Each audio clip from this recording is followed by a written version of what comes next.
आज हम बात करने वाले हैं जेम्स क्लियर की बहुत ही मशहूर किताब एटॉमिक हैबिट्स के बारे में। हम एक हिंदी रिव्यू की मदद से ये समझने की कोशिश करेंगे कि आखिर इस किताब में ऐसा क्या है जो इसे इतना खास बनाता है। तो चलिए शुरू करते हैं। हम सब अपनी जिंदगी में कुछ न कुछ बदलना चाहते हैं, है ना?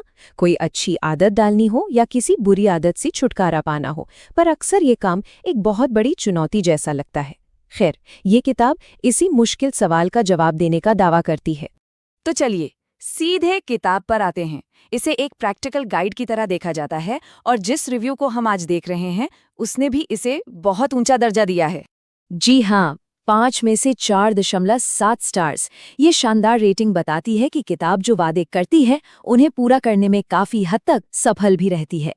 तो सवाल ये है कि आखिर क्या चीज़ इस किताब को इतना खास बनाती है। रिव्यू में इसकी 5 सबसे बड़ी खूबियों के बारे में बताया गया है। तो रिव्यू इन 5 बातों पर जोर देता है।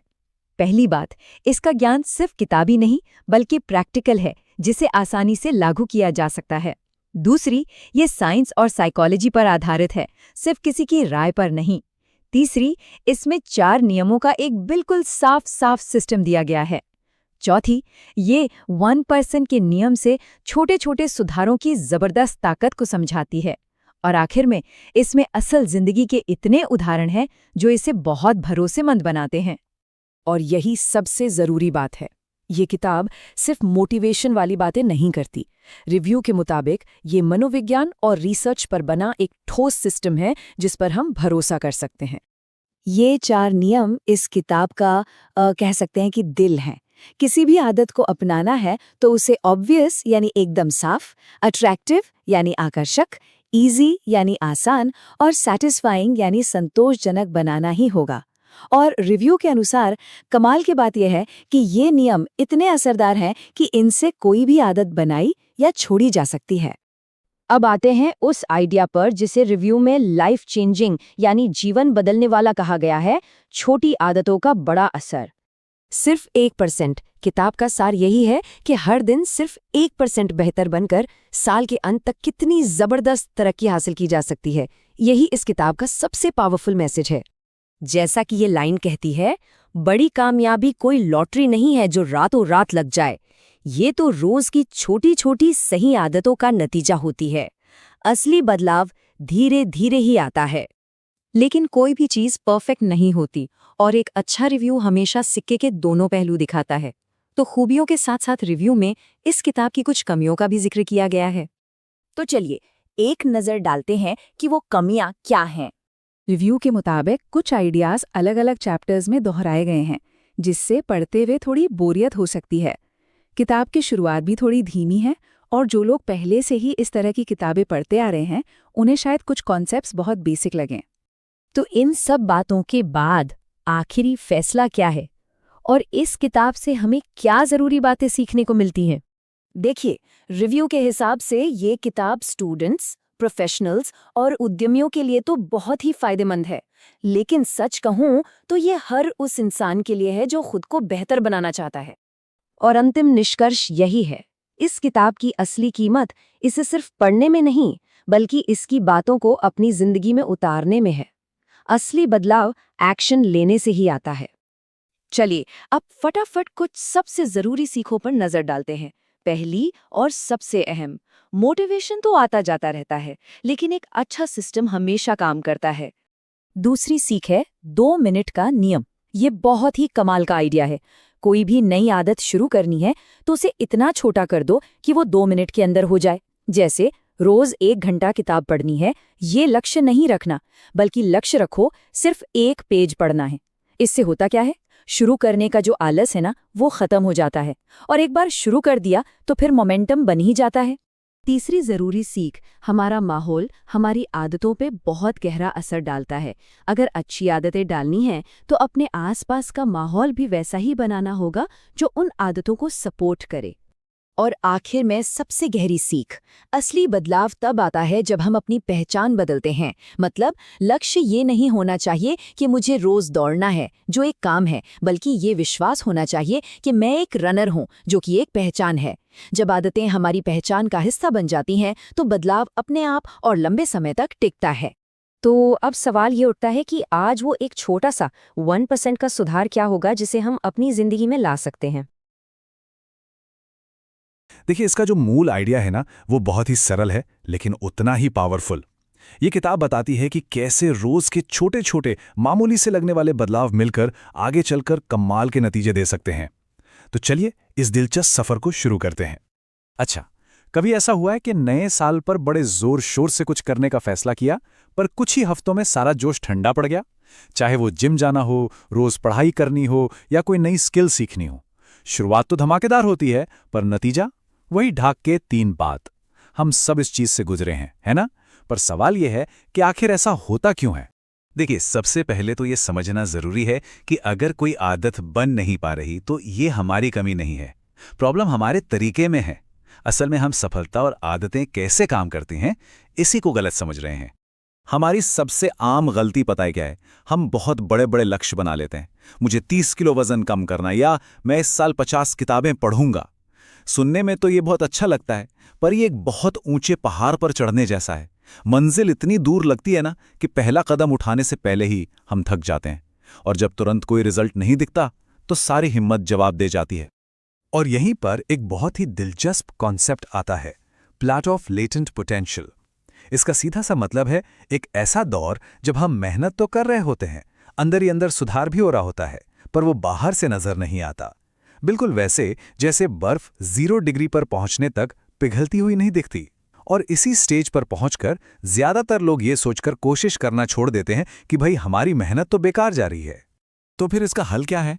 इसका हल छिपा है छोटे छोटे, लगभग न दिखने वाले सुधारों की ताकत में।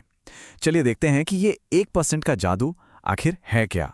जरा सोचिए, अगर कोई हर दिन सिर्फ 1% बेहतर बनने की कोशिश करे। ये सुनने में कितना छोटा और आसान लगता है ना? कोई भी रोज 1 पेज तो पढ़ ही सकता है, या फिर 5 मिनट के लिए एक्सरसाइज कर सकता है। लेकिन आप जरा इस स्लाइड को देखिए। जब यही 1% का सुधार 1 साल तक लगातार होता है तो इसका नतीजा हैरान कर देता है। साल के आखिर तक हम 37 गुना ज्यादा बेहतर हो चुके होते हैं। यही है छोटी छोटी आदतों की कंपाउंडिंग पावर। यह बिल्कुल वैसा ही है जैसे बैंक में थोड़ा थोड़ा पैसा जुड़कर एक बड़ी रकम बन जाता है। हमारी छोटी आदतें भी वक्त के साथ मिलकर जिंदगी में बहुत बड़ा बदलाव ले आती हैं। तो सबसे जरूरी बात यह है कि हमारे जो भी नतीजे हैं वो हमारी इच्छाओं से नहीं, बल्कि हमारी रोजमर्रा की आदतों से तय होते हैं। सफलता कोई एक दिन का चमत्कार नहीं है, बल्कि हर रोज की छोटी छोटी सही आदतों का जमा हुआ रिजल्ट है। ठीक है, तो अब सवाल ये उठता है कि अच्छी आदतें बनाएं कैसे? इसके लिए जेम्स क्लियर एक बहुत ही practical step by step framework देते हैं। वो इसे कहते हैं आदत बनाने के 4 नियम। चलिए एक एक करके इन्हें समझते हैं। ये चारों नियम एक हैबिट लूप पर टिके हैं। हमारी कोई भी आदत इन 4 स्टेप्स से गुजरती है। पहला, एक संकेत मिलता है, जैसे फोन पर नोटिफिकेशन आया। दूसरा, उसे देखने की इच्छा जागती है। तीसरा, हम फोन उठाकर देखते हैं, ये हो गई क्रिया। और चौथा, हमें कुछ नया पता चलता है जो कि हमारा इनाम है। और मजे की बात यह है कि ये लूप इतनी तेजी से चलता है कि हमें एहसास तक नहीं होता कि कब हम किसी आदत के गुलाम बन गए। तो पहला नियम है, अच्छी आदत के संकेत को एकदम साफ और सामने रखो। मतलब अगर किताब पढ़नी है तो उसे अलमारी में छिपाकर मत रखो, बल्कि अपनी टेबल या बिस्तर पर रखो, ताकि वो बार बार नजर आए। सीधी सी बात है, जो दिखेगा वही याद आएगा। दूसरा नियम कहता है, अपनी आदत को दिलचस्प और मजेदार बनाओ। मान लीजिए पढ़ाई करना मुश्किल लगता है तो उसके साथ अपना पसंदीदा म्यूजिक लगा लो। या फिर एक और बढ़िया तरीका है कि अपनी किसी पुरानी आदत के साथ एक नई आदत को जोड़ दो। जैसे, मैं हर सुबह चाय पीने के ठीक बाद 10 मिनट के लिए पढ़ूंगा। तीसरा नियम है कि आदत को शुरू करना इतना आसान बना दो कि ना कहने का मन ही ना करे। इसके लिए 2 मिनट का नियम बेस्ट है। रोज जिम जाने का भारी भरकम लक्ष्य बनाने की बजाय बस इतना सोचो कि मैं आज सिर्फ 2 मिनट के लिए वर्कआउट करूंगा, क्योंकि शुरुआत करना ही सबसे मुश्किल काम होता है। एक बार शुरू कर दिया तो मोमेंटम अपने आप बन जाता है। और चौथा और आखिरी नियम है, आदत पूरी करने के बाद खुद को तुरंत कोई इनाम दो। देखिए, हमारा दिमाग उन कामों को करना पसंद करता है जिनका फायदा फौरन मिलता है। तो जैसे ही पढ़ाई का एक चैप्टर पूरा हो, खुद को एक छोटा सा ब्रेक दो। इससे दिमाग को एक पॉजिटिव सिग्नल मिलता है कि ये काम दोबारा करना फायदेमंद है। और सबसे कमाल की बात यह है कि अगर कोई बुरी आदत छोड़नी हो तो बस इन्हीं चारों नियमों को पलट देना है। जैसे फोन का इस्तेमाल कम करना है तो उसे दूसरे कमरे में रखो ताकि वो दिखाई ना दे, यानी उसे अदृश्य बनाओ। सारे नोटिफिकेशंस बंद कर दो ताकि वो आकर्षक ना लगे, और रात में फोन को स्विच ऑफ कर दो ताकि उसे इस्तेमाल करना मुश्किल हो जाए। सिंपल। चलिए अब जरा एक कदम और आगे बढ़ते हैं और आदतों से भी गहरी एक बात समझते हैं, एक ऐसी सोच जो हमारे पूरे नजरिए को बदल सकती है, और वो है सिस्टम और लक्ष्य के बीच का फर्क। लक्ष्य वो है जो हम पाना चाहते हैं, जैसे टॉपर बनना, जबकि सिस्टम वो प्रोसेस है जिसे हम रोज फॉलो करते हैं, जैसे रोज 2 घंटे पढ़ना। किताब ये कहती है कि लक्ष्य तो सिर्फ आपको दिशा दिखाते हैं, लेकिन असली सफलता सिस्टम से मिलती है। तो नतीजों पर नहीं, बल्कि अपनी प्रक्रिया पर, अपने प्रोसेस पर ध्यान लगाओ। और अब आते हैं इस किताब के सबसे बड़े, सबसे गहरे आइडिया पर। असली और टिकाऊ बदलाव तब आता है जब हमारी आदतें हमारी पहचान बदल देती हैं। लक्ष्य ये नहीं होना चाहिए कि मुझे एक किताब पढ़नी है, बल्कि ये होना चाहिए कि मुझे एक रीडर बनना है। सोचिए, जब कोई आदत हमारी पहचान का हिस्सा बन जाती है तो फिर उसे करने के लिए मोटिवेशन की जरूरत नहीं पड़ती, वो तो हमारे स्वभाव में ही आ जाती है। तो इतनी सारी बातों का निचोड़ क्या है? इन सब चीज़ों को अपनी असल जिंदगी में कैसे लेकर आएं? चलिए इसे कुछ ज़रूरी पॉइंट्स में समेट लेते हैं। ये कुछ बातें हैं जो हमेशा याद रखनी है। मोटिवेशन आता जाता रहता है, सिस्टम पर भरोसा करो। शुरुआत हमेशा बहुत छोटी करो। रोज सिर्फ 1% बेहतर बनने पर फोकस करो। सिर्फ अपने कामों को नहीं, अपनी पहचान को बदलो। और आखिर में अपने आसपास का माहौल ऐसा बनाओ जो अच्छी आदतों को सपोर्ट करे। अंत में इस एक समीकरण को हमेशा याद रखिए, बड़ी सफलता और कुछ नहीं, बल्कि रोज की छोटी छोटी आदतों, लगातार कोशिश और समय का जोड़ है। हमारा भविष्य हमारे बड़े बड़े सपनों से नहीं, बल्कि आज उठाए गए एक छोटे से सही कदम से तय होता है। तो आज आपका वो छोटा कदम क्या होगा?